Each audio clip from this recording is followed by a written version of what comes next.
بسم اللہ الرحمن الرحیم۔ حکایت۔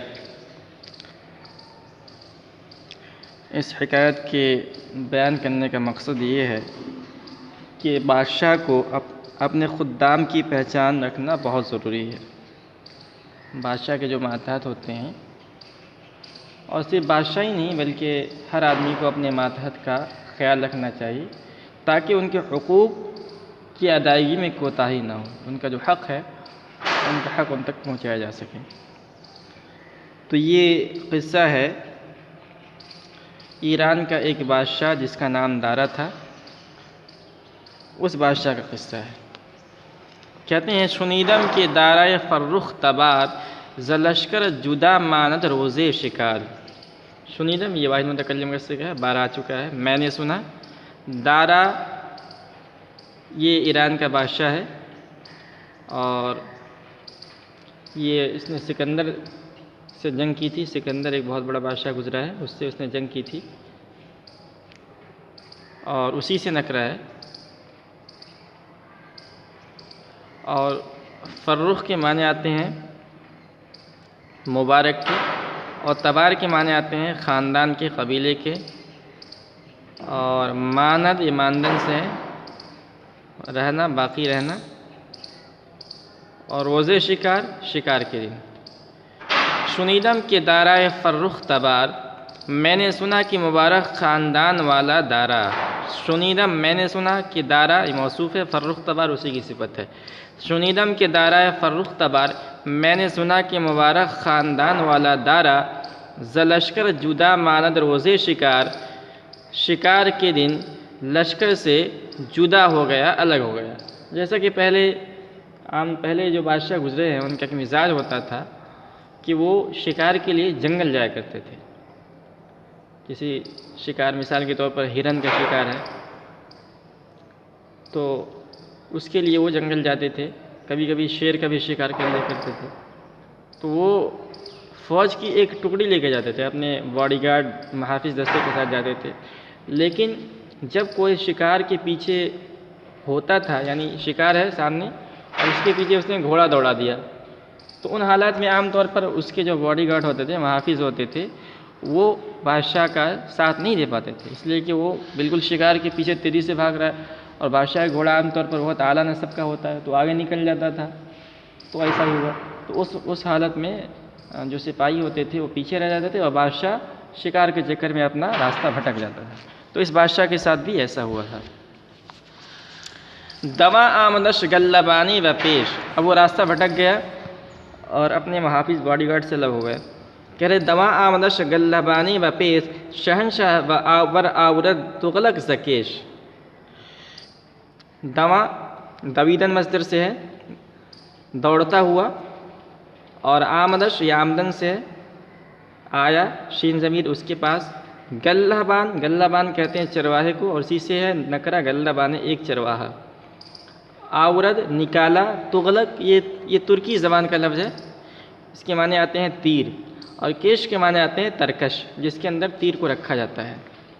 تو کہہ رہے دوا آمدش گلہبان بپیش، ایک چرواہا دوڑتا ہوا، بپیش اس کے سامنے آیا، شہنشاہ بر آورت تغلق زکیش، بادشاہ نے ترکش سے تیر نکال لیا۔ تو جنگل میں کون آدمی کیسا ہے تو معلوم نہیں ہوتا ہے، ہر آدمی کو اپنی جان کی حفاظت کرنی ہوتی ہے، اس لیے اگر کوئی سامنے اچانک سے اجنبی آ جائے تو فوراً آدمی محتاط ہو جاتا ہے۔ تو بادشاہ نے فوراً اپنا تیر ترکش سے نکال لیا۔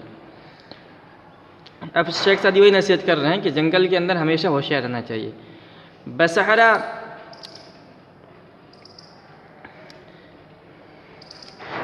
بصحرا در از دشمنا دار باغ، کہ در خانہ باشد گل از خاک پار، از خار پاک۔ بصحرا جنگل میں، در زائد ہے، از کے معنی سے، دار معنی رکھ، باغ معنی خوف، کے معنی کیونکہ، اور گل معنی پھول، اور خار معنی کانٹا۔ بصحرا در از دشمنا دار باغ، جنگل میں دشمنوں سے خوف رکھ۔ در چونکہ زائد ہے اس لیے اس کا ترجمہ ہم نہیں کریں گے۔ بصحرا در از دشمنا دار باغ، جنگل میں دشمنوں سے خوف رکھ، کہ در خانہ باشد گل از خار پاک، کیونکہ کانٹا کیونکہ کانٹوں سے پاک پھول تو گھر ہی میں ہوتا ہے. کہنے کہ جنگل کے اندر عام طور پر مصیبت کا سامنا کرنا پڑتا ہے، اس لیے وہاں محتاط رہنا چاہیے. کہیں سے کوئی آدمی شکار کر سکتا ہے، تیر چلا سکتا ہے، کہیں کوئی جانور حملہ کر سکتا ہے.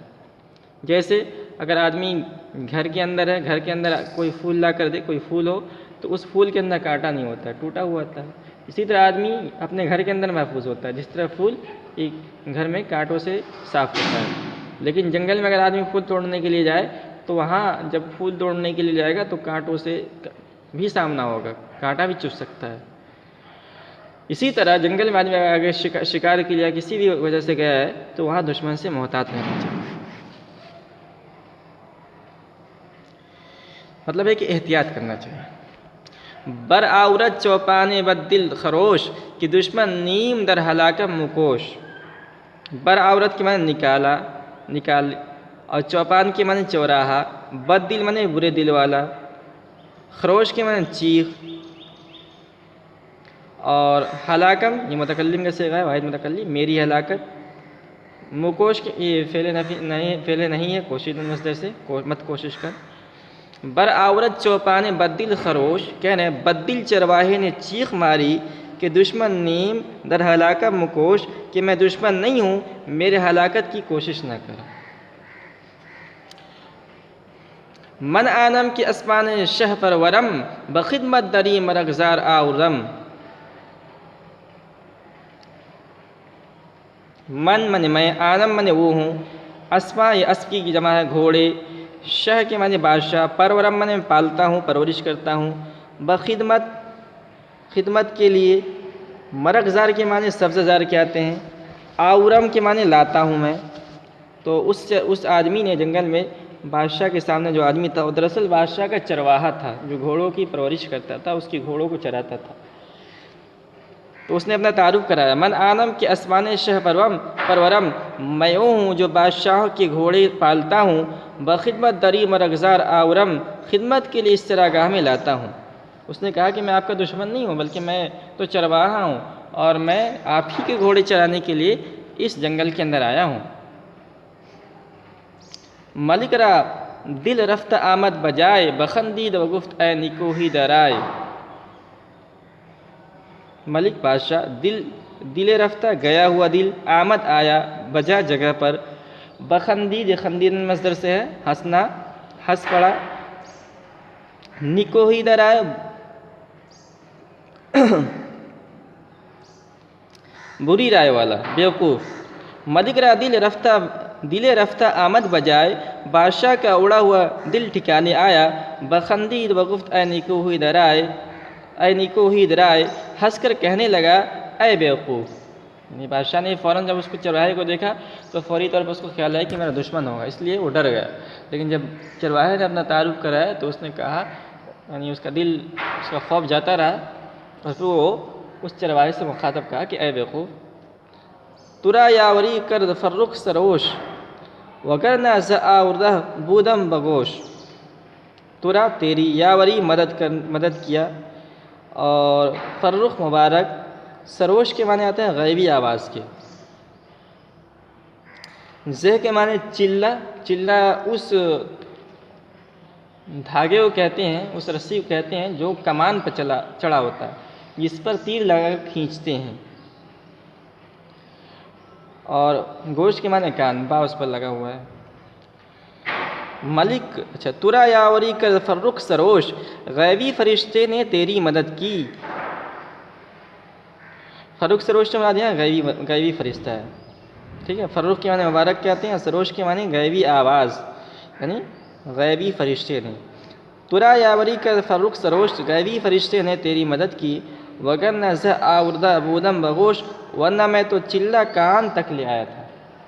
اس نے کہا کہ بس تجھے ایک فرشتے نے بچا لیا، ورنہ میں تو بالکل تیر چھوڑ دیتا، بالکل میں تیر چلانے کے لیے تیار تھا. نگہبان مرعا بخندید بگفت نصیحت زیارہ نشاید نہفت. نگہبان کے معنی چرواہا اور دیکھ ریکھ کرنے والا، مرعا کے معنی چراگاہ، خندیدن سے خندید ہنسنا، اور یار کی جمع یارہ دوست، اور نہفتن سے ہے نہفت چھپانا۔ نگہبان مرعا بخندید بگفت، چراگاہ کا نگراں ہنس کر کہنے لگا، نصیحت زیارہ نہ شاید نہفت، یاروں سے نصیحت چھپانی نہیں چاہیے۔ اس نے جب یہ سنا بادشاہ سے، بادشاہ کہنے لگا کہ میں تو تم مار ہی دیتا ہوں، تو ہنس پڑا چرواہے نے، اور اس نے کہا کہ میں اب آپ کی نصیحت کرتا ہوں، اور نصیحت اس لیے کر رہا ہوں کہ نصیحت کے محتاج سب ہوتا ہے، اور آپ تو میرے بادشاہ ہیں، ایک دوست کی طرح بھی ہیں، بادشاہ بھی ہیں ایک دوست کی طرح بھی ہیں، اور دوستوں کو تو نصیحت کرنی چاہیے۔ پھر اس نے نصیحت کی، نہ تدبیر محمود اور آئے نکوست، کہ دشمن نہ دانا شہنشاہ ز دوست۔ تدبیر کے معنی انتظام، محمود معنی اچھا، اور نکو کے معنی اچھی رائے، اور دانت کے معنی جاننا۔ تو اس نے کہا، نہ تدبیر محمود و رائے نکوست، نہ تدبیر قابل تعریف ہے اور نہ یہ رائے اچھی ہے کہ دشمن نہ دانا شہنشاہ ز دوست، کہ بادشاہ دشمن سے دوست کو نہ پہچان سکے۔ چرواہا ہنس پڑا اور کہنے لگا کہ میں تمہیں ایک نصیحت کی بات کہتا ہوں کہ جو بادشاہ دوست اور دشمن کی تمیز نہیں کر سکتا، وہ کیا بادشاہ ہے، کیسا بادشاہ ہے جو اپنے دوست اور دشمن کو نہیں جانتا ہے۔ چنا است در مہتری شرط زیست، کہ ہر کہترے را بدانی کے کیست۔ چنا است ایسے ہے، مہتری کے معنی سرداری، زیست معنی زندگی، کہتر کے معنی چھوٹا ماتحت، بدانی یہ فعل امر ہے حاضر تو جانے، کیست معنی کون۔ چنا است در مہتری شرط زیست، سرداری میں جینے کی شرط یہ ہے کہ ہر کہترے را بدانی کے کیست، کہ ہر ماتحت کو پہچانے کہ کون ہے، یعنی حقیقی بڑا تو وہ ہے جو اپنے ہر چھوٹے کو پہچانتا ہو اور اس کی ضروریات کا خیال رکھتا ہو، اور آپ تو مجھے پہچان ہی نہیں سکے۔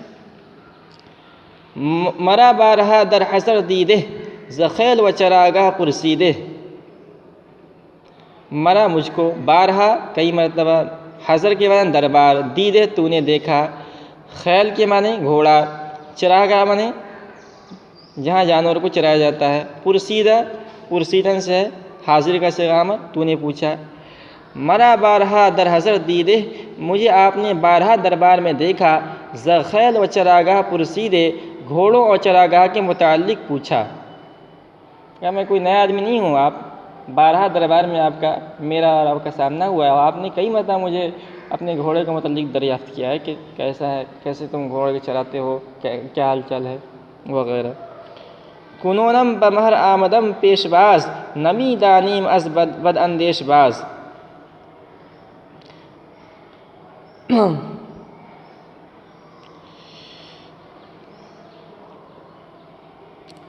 تو کنونم مہر کے معنی آتے ہیں محبت، بمہر محبت کے ساتھ، آمدن یا آمدن سے ہے آنا، اور بعض معنی پھر آیا، نمی دانے میں نہیں جانتا، بد اندیش برا سوچنے والا یعنی دشمن، اور بعض کے معنی جدا۔ کنونم بمہر آمدم پیش باز، اب کہ میں محبت سے تیرے سامنے آیا، کنونم اب کہ، بمہر محبت کے ساتھ، آمدم میں آیا پیش تیرے سامنے، نمی دانیم از بد اندیش باز، تو دشمن سے مجھے تمیز نہ کر سکا۔ بد اندیش سے میرا دشمن ہے، برا سوچنے والا برا چاہنے والا دشمن ہوتا ہے۔ نمی دانیم از بد اندیش باز، تو دشمن سے مجھے تمیز نہ کر سکا، یعنی بارہا دربار میں میرا آپ کے سامنا رہا، اور جب میں آپ کے ساتھ محبت کے ساتھ آپ کے سامنے جنگل میں میرا اور آپ کے سامنا ہوا تو آپ مجھے پہچان ہی نہیں سکے۔ توانم میں اے نامور و شہریار، کہ اسپ برو آرم اسد ہزار۔ اس کے بعد اس نے ایک اور بات کی، توانم میں طاقت رکھتا ہوں، نامور کے معنی مشہور، شہریار کے معنی بادشاہ، اسپ یہ اسپ ایک گھوڑا ہے، کوئی گھوڑا، برو کے معنی باہر، آرم کے معنی لاؤں، 100,000 مطلب لاکھ، 100,000 یعنی 1,00,000۔ توانم میں اے نامور شہریار، اے نامور بادشاہ میں طاقت رکھتا ہوں کہ اسپ برو آرم 100,000، کہ ایک گھوڑا لاکھ گھوڑوں میں سے نکال لاؤں۔ اس نے کہا کہ اپنی زیر حفاظت چیزوں میں میری نظر اتنی تیز اور دور رس ہے کہ آپ فرمائیں تو میں لاکھ گھوڑوں میں سے آپ کا مطلوبہ گھوڑا نکال سکتا ہوں، لیکن آپ جو ہے اپنے سینکڑوں خدام میں سے مجھے نہیں پہچان سکے آپ۔ مرا گلہ بانی بعقل است ورائے توہم گلہ خیش داری بپائے۔ مرا مجھ کو گلہ بانی ریوڑ چڑھانا، بعقل است عقل کے ساتھ ہے، توہم چھپ تو ہم ہے، تو ہم گلہ خیش، تو بھی گلہ خیش اپنا ریوڑ داری رکھتا ہے تو، بپائے کہ معنی قائم۔ مرا گلہ بانی بعقل و رائے، میری گلہ بانی عقل اور رائے سے ہے، تو ہم گلہ خیش داری بپائے، تو بھی اپنی ریوڑ کو قائم رکھ، تو بھی غلہ خیش اپنی ریوڑ کو داری بپائے قائم رکھ۔ یعنی جس طرح میں غلہ بانی عقل و رائے سے کرتا ہوں، آپ کو بھی حکومت اسی طرح کر کے اپنی رائے کو محفوظ کرنا چاہیے۔ میں اپنے ماتحت گھوڑوں میں سے ہر گھوڑے کو پہچانتا ہوں، اور آپ جو بھی گھوڑا کہیں ان صفات کے ساتھ کوئی گھوڑا لاؤ میں فوراً حاضر کر دوں گا، لیکن آپ اپنے ماتحت کو نہیں پہچانتے ہیں۔ ہم لوگ خدام جو ہے آپ کی ریوڑ ہیں، لیکن آپ اپنے ریوڑ کو نہیں پہچانتے۔ درا تخت و ملک از خلل غم بود کہ تدبیر شاہ از شبا کم بود۔ درا کے معنی اس میں، خلل کے معنی نقصان، بود معنی ہوئے، تدبیر کے معنی انتظام، اور رائے کے معنی رائے، شبا کے معنی آتے ہیں کہ تدبیر شاہ از شبا کم بود، تو یہ شبان کے معنی آتے ہیں، شبان دونوں ہیں، اس کے معنی چرواہے کے آتے ہیں۔ درا تخت و ملک از خلل غم بود، اس تخت اور حکومت میں نقصان کا غم ہوگا، کہ تدبیر شاہ از شبا کم بود، جہاں بادشاہ کی تدبیر چرواہے سے کم ہو۔ یعنی اس نے کہا کہ جس بادشاہ کا نظم و نسق چرواہوں سے بھی گھٹیا ہو، اس کا تاج و تخت تباہی سے نہیں بچ سکتا۔ کہ آپ اپنے ماتحتوں کو نہیں، ایک چرواہا اپنے ماتحت کو جانوروں کو جانتا ہے، لیکن آپ اپنے ماتحت خداموں کو نہیں جانتے۔ مطلب یہ ہے کہ آپ کو اگر اس شکایت کا حاصل یہ کہ اگر آپ کو اپنی حکومت کو مضبوط کرنا ہے، صحیح چلانا ہے، تو اس کے لیے ضروری ہے کہ آپ اپنے ماتحتوں کو پہچانیں اور جو ان کے حقوق ہے اس کو ادا کریں۔